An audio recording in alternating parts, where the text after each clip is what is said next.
다시 못 쓰랴. 올해 소식 전하지 못해 죄송했습니다. 신라처럼 가볍게 살고 싶어졌습니다. 아무 것에도 무게 지우지 않도록 하면서 시가 끝나는데요.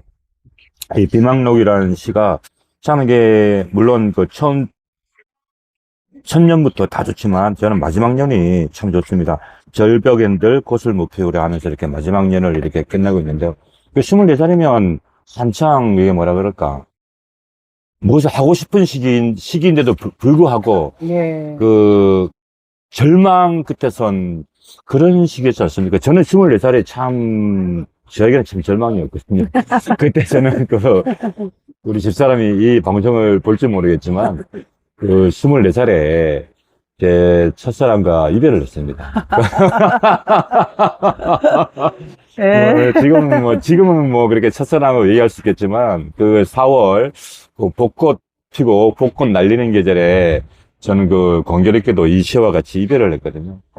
그때 정말 세상이 무너지고, 모든 봄날에 쓰러져가는 꽃잎처럼 막 이리저리 날리며 살 때였는데요.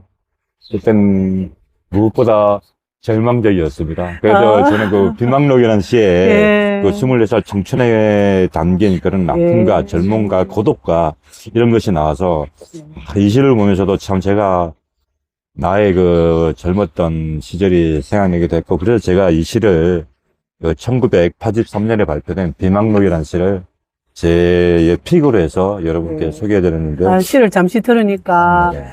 덩치 큰인가요? 묵직한 사내. 예. 예, 그 남자와, 네네. 그리고 자기는 신라같이 가볍게 살고 싶다. 이렇게 참 대비가 되어 있는데요.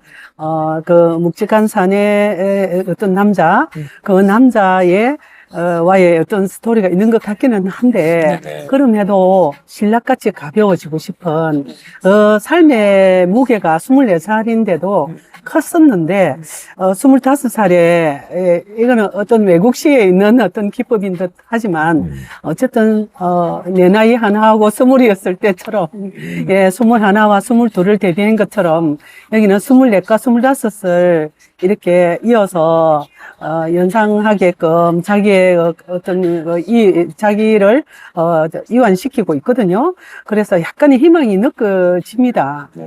그래서. 항상 그런 것 같아요. 젊었을 때 한 20대쯤에는 아침에는 희망이 넘치다가도 저녁이면 절망으로 빠져드는 그런 시기거든요. 뭐라 그럴까. 희망과 전망이 공존하는 시기.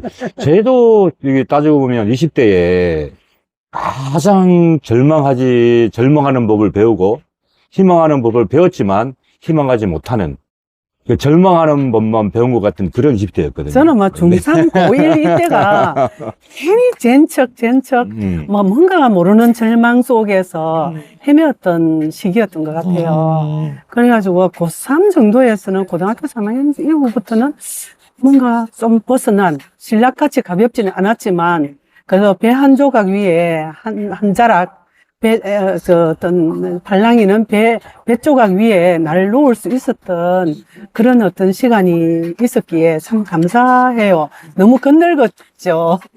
18, 19대 그런 심상으로 가다 보니, 시를 쓸 수 없다고 생각했거든요. 왜? 이렇게 김경미 시인처럼, 고독과 외로움, 그리고 삶에 아주 천착하는 그런 어떤 절절함이 시로 뿜어져 나오기도 하거든요. 그렇지만, 침묵만이 어떤 시가 될 수 있고, 감정으로서의 시만이 시가 쏟아져 나왔을 때 그건 시가 될 수가 없거든요. 이미 뱉어낸 감정은 더 이상 감정이 아니거든요. 현상일 뿐. 그리고 그 감정을 시로 써버리면 이미 시적 감각을 놓쳐버리는데, 이 김경미 시인은 그 감정들을 아주 감각적으로 이렇게 다시 구현해낸다. 이 점에서 시인이 가진 아주 장점이 있고요. 이 마음이란 짧은 시가 있어요. 그래서 너무 깊어서가 아니라 너무 얕아서 못 건너겠다. 그대 마음. 네. 이렇게 짧은 이행의 시입니다. 그래서 깊어서가 아니라 얕아서 못 건너겠다. 참, 굉장한 걸 갖추고 있죠, 여기에서도. 네네. 얕아서 못 끊는다. 아, 네. 얕은, 깊은, 이런 것들을 생각하면서 음악 하나 들어볼까요? 네. 네. 정대춘, 박은욱의 다시 첫차를 기다리며 음악 한 곡 듣고 가도록 하겠습니다. 네.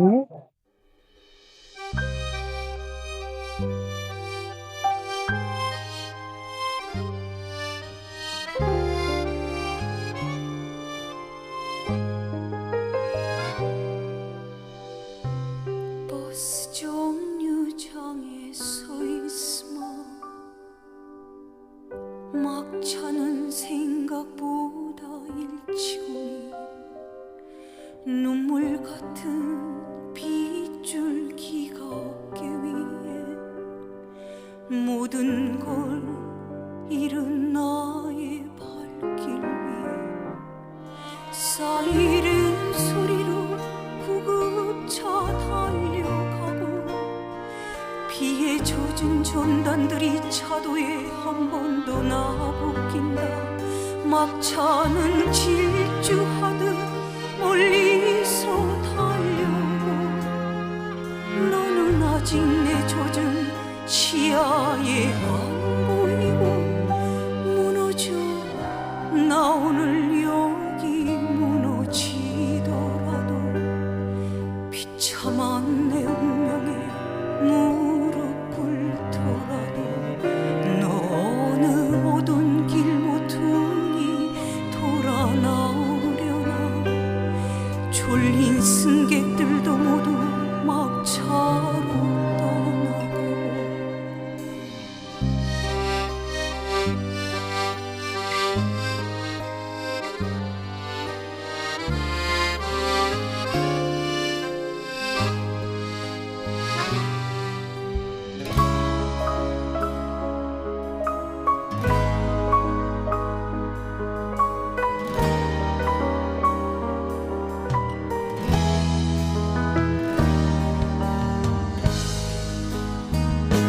그해 이후 내게 봄은 오래 오지 않고 긴 어둠 속에서 나 깊이 잠들었고 가끔씩 꿈으로 그 정류장을 배회하고 너의 체온 그 냄새까지 모두 기억하고 다시 올 봄의 화사한 첫차를 기다리며 오랫동안 내 영혼 피에 젖어 뒤척였고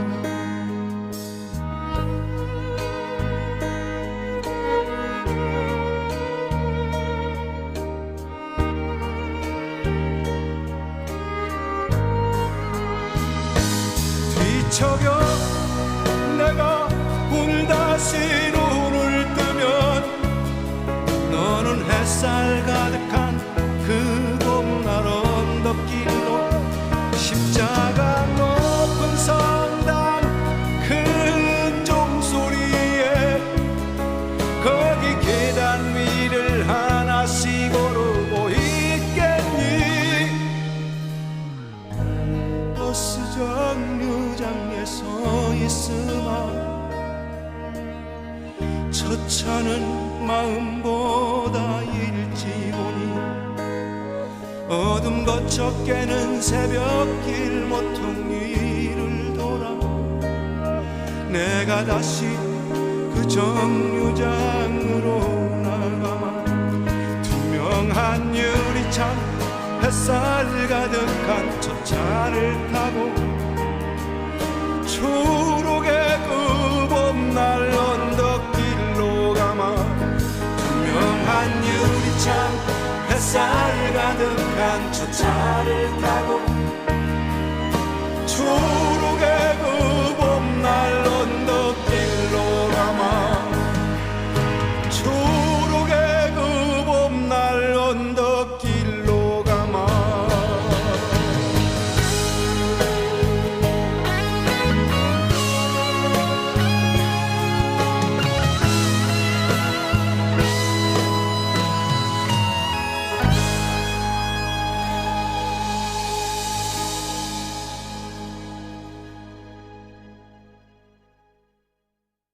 정태춘 박은옥의 다시처철을 기다리며.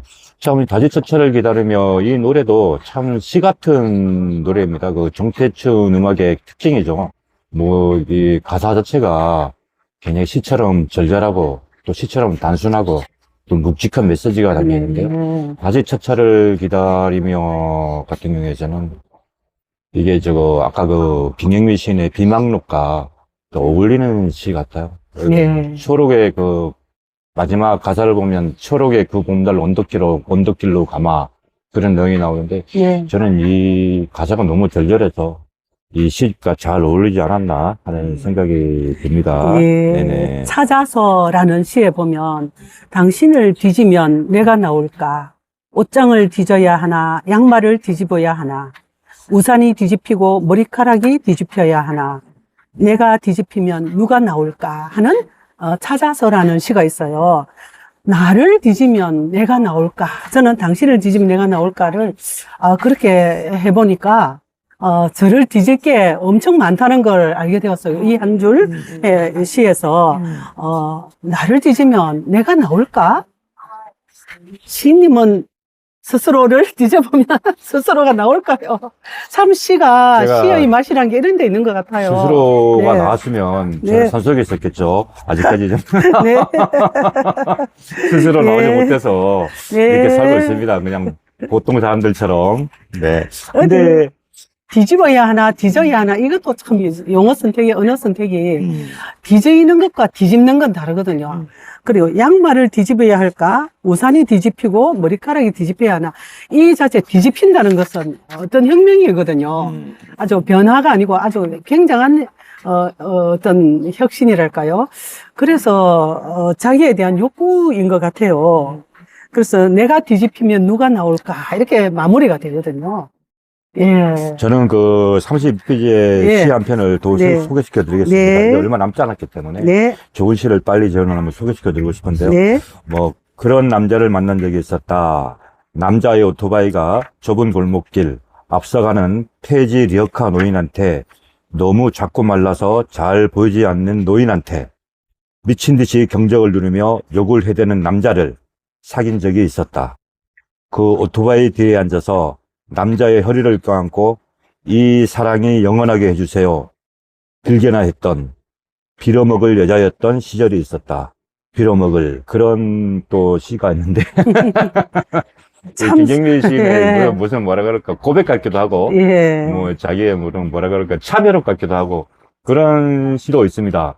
그래서 저도 이런 여자가 있었습니다. 물론 뭐 이런 여자랑 뭐 느낌의 강도는 다르긴 한데 정말 그 인생에서 다양한 경험을 해야 이 정도의 시가 나오지 않나. 이 라는 생각이 들기도 상황, 하네요. 예, 네네. 이 시에 나오는 상황은 충분히 우리가 상상이나 흔히 가끔 어쩌다 볼 수 있는 그런 상황들인데 그 일상에서 의미를 찾아내어서 이렇게 그런 남자를 만난 적이 있었다.